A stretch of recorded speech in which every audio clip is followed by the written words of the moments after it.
ایک بار اللہ کے پیارے نبی موسیٰ علیہ السلام نے اللہ تعالیٰ سے عرض گزار کیے، اے میرے رب تو کہاں ملے گا؟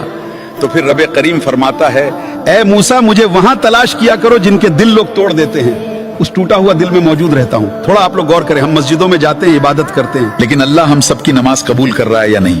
ایک بات ہمیشہ یاد رکھیں، ٹوٹا ہوا دل اللہ کے بہت قریب رہتا ہے، لہٰذا کسی کا بھی دل نہ توڑا کرے۔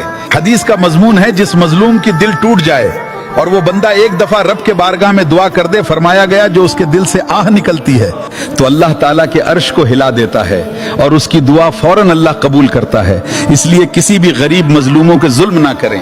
یاد رکھو، میرے پیارے آقا صلی اللہ علیہ وسلم فرماتے ہیں، وہ بندہ سب سے بہتر ہے جس کا اخلاق صحیح ہو۔ حضور اکرم صلی اللہ علیہ وسلم فرماتے ہیں، اگر کسی کا دل ٹوٹا ہوا ہو اور کوئی شخص اسے ایک کر دے تو اللہ تعالیٰ قیامت کے دن بنا حساب کے اسے جنت عطا کر دے گا۔ میں پوچھنا چاہتا ہوں آپ لوگوں سے، کیا میرے پیارے آقا صلی اللہ علیہ وسلم کا یہ دلیل ہمارے لیے کافی نہیں ہے؟